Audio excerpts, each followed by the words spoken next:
เห็นไหมครูบอสบายดีสบายดียินดีเข้าสู่ซ่องน้อยเมืองรองแล้วก็สบายดีFC น้ำฟักไทยแล้วก็ของเราหมดทุกคนวันนี้ครูหน่อยสิพานักเรียนมาออกกำลังกายวิชาพละศึกษาเดี๋ยวสิให้ทุกคนมาส้มว่าวิธีการของครูหน่อยเฮ็ดแนวไหนเนาะแต่ว่าที่ต่างจากผู้อื่นบ่ต้องนั่งบอกน้ำหมดพี่น้องแต่จะมาเบิ่งน้ำกันเด้อพี่น้องแต่ว่าครูหน่อยก็จะเฮ็ดวิธีของครูหน่อยเนาะว่าแล้วก็ให้พี่น้องพี่ส้มน้ำกันได้เอ้า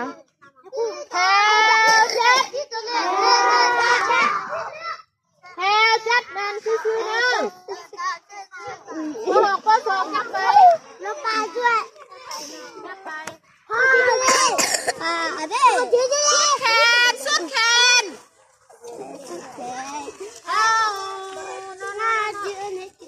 อันนี้ยกมือ2 นิ้วลูกก็ล็อกทุกมันนี่เฮ็ดดีๆเฮ็ดดีๆอันนี้เอามือลงบ่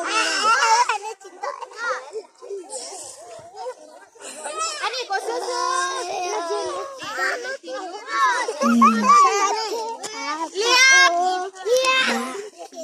เรียบไปหน่อยนึงนะฟ้อง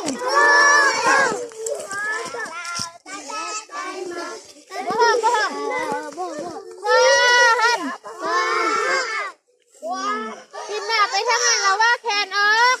สุดแขนเลย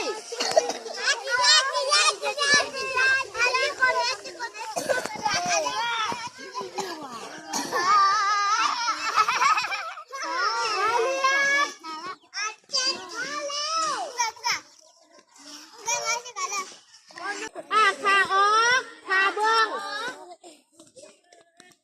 ยังนี่ใส่เบื้องนี่ดูเก่งลายเอาเฮ็ดการคู่เด้อเอามือขึ้น2 เบื้องซื่ออันนี้แมนจะคือการอบอุ่นร่างกายเนอะแต่เทิงลงลุมเฮ็ดตามเป็นคู่เนอะเอามือขึ้นก่อนเฮ็ดแบบนี้1 2 3 4 5เอาลงไปทางซ้าย1 2 3 4 5ไปทางขวา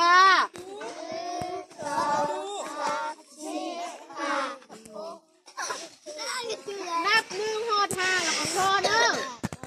เอาไปทางหน้า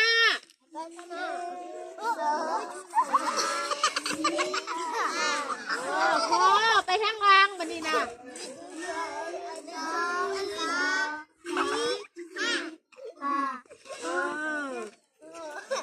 บัดนี้เมนมูนบา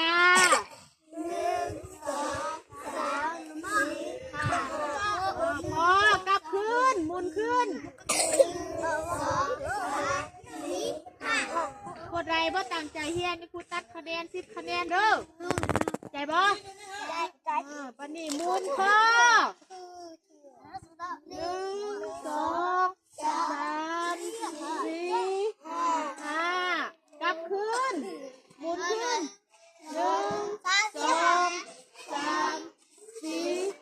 5ปันนี้เอามือมาทางหลังนี่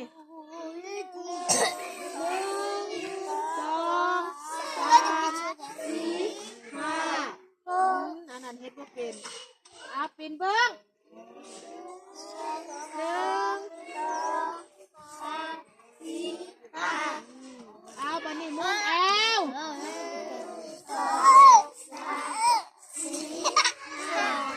กลับขึ้น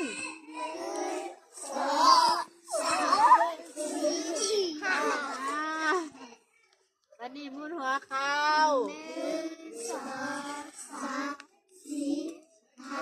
มุนขึ้น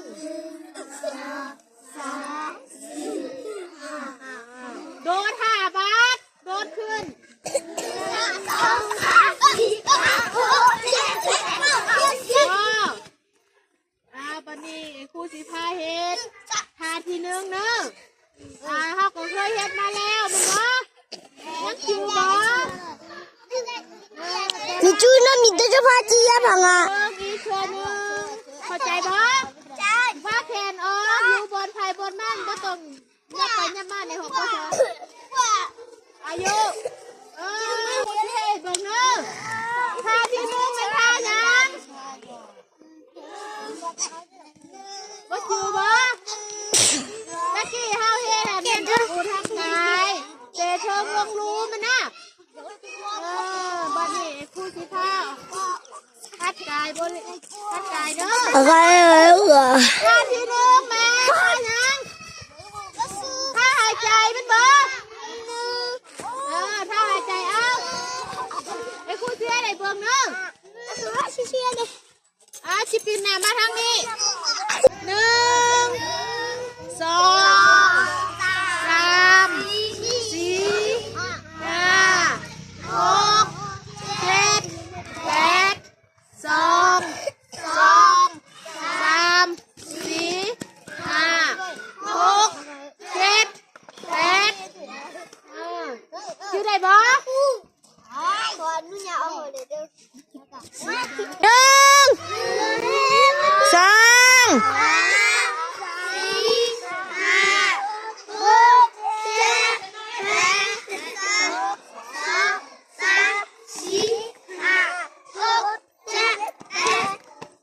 หมดแล้วเก่งหลายเอาตัวมือเสยท่าที่สองจือบ่ท่าแล้วจือแขนนะเบิ่งไอ้คู่เฮ็ดก่อนเด้อเป็นเกมกุ้ง1 2 3 4 5 6 7 8 2 2 3 4 5 6 7 8เพราะว่าเขาเคยเห็นมาแล้วมันบ่1 2 3 4 5 6 7 8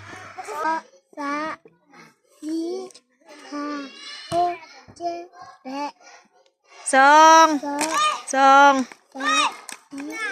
5 6 7 8เอากระบอกตัวมือซุ่มเสยให้หมูแดเอานั่งมีชู้ออกมา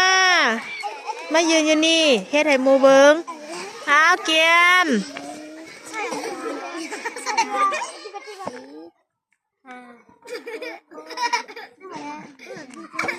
2 3 4 5 6 7 8กระบอกตัวมือซุ่มเสยจีดื้อหน่อย2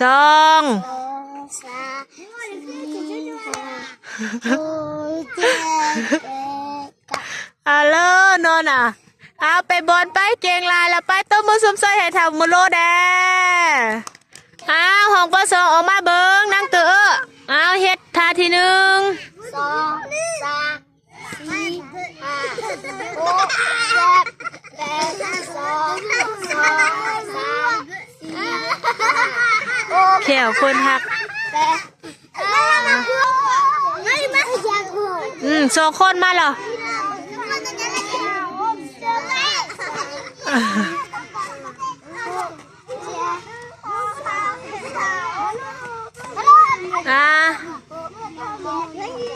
โดยไปบอลไปตัวมือซุ่มใส่หมูแด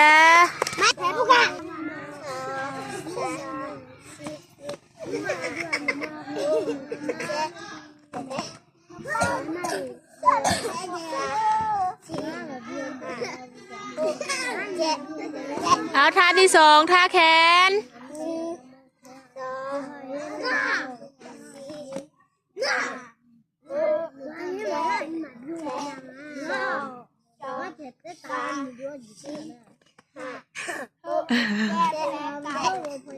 เก่งลายเอาตัวมือสมเสยไปบอลไปออกกำลังกายพอแล้วเนอะบันนี้ครูเสียหายพวกน้องเล่นเกมเข้าใจบ่เล่นเกมแม่นให้จัดเป็นวงม้วนเฮ็ดคือเก่าคือผ่านมาเฮ็ดหมดทุกคนนี่แหละสองคนจัดวงม้วนก่อนจัดวงม้วน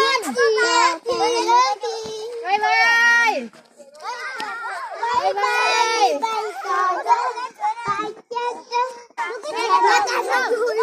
ห้ามอะไรเม่นตายเนอะเข้าใจป่ะนี่ลองเบิ้งสิญญาถ้าเป็นนี่เด้อ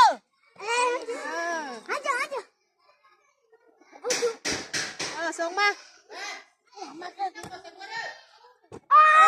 เก่ง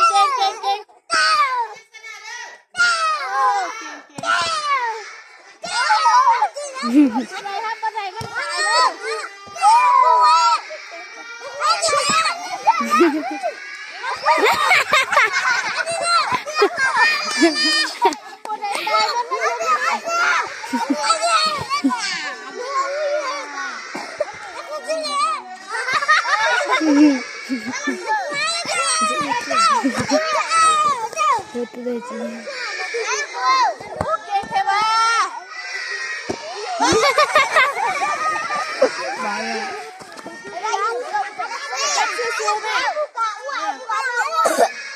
นางไปชูเก่งใช่ปะ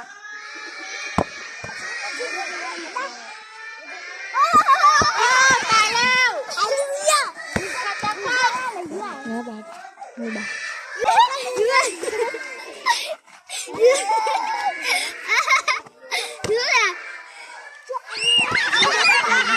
คนละเบิ้ง1 2 3 4 5คนแล้วปะนี่น่ะ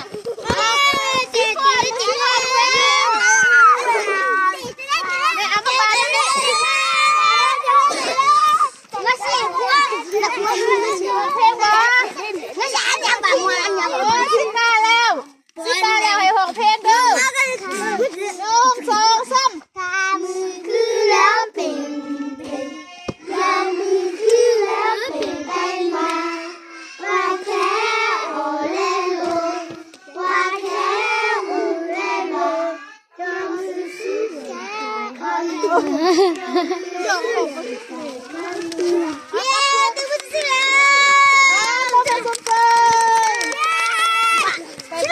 อาทิตย์ดู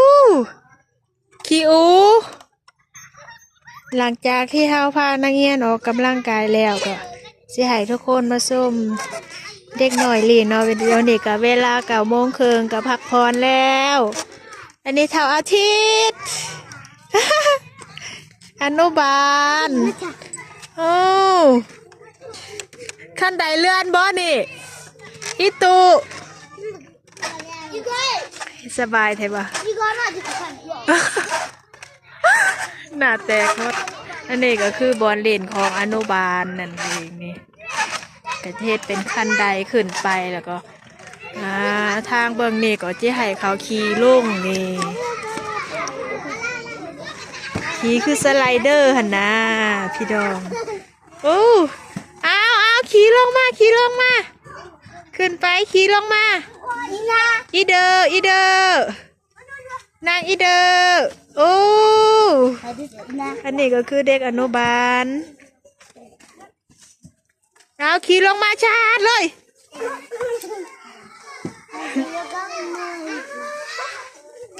ราชาอาบูมัดผมเนอะอีหลาผู้ใดบ่มัดผมไปให้ครูอนุบาลมัดผมให้ไป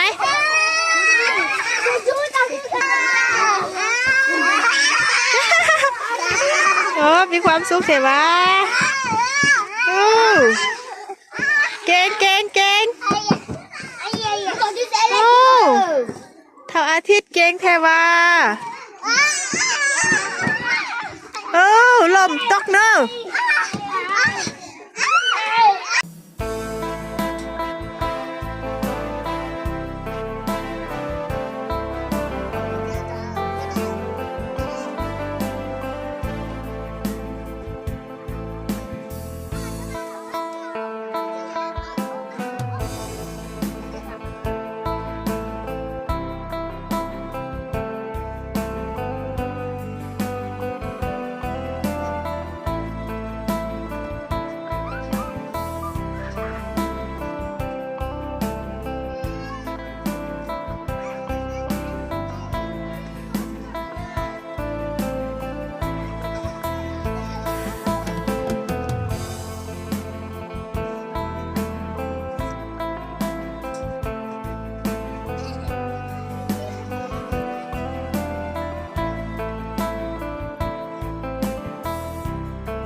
หลังจากที่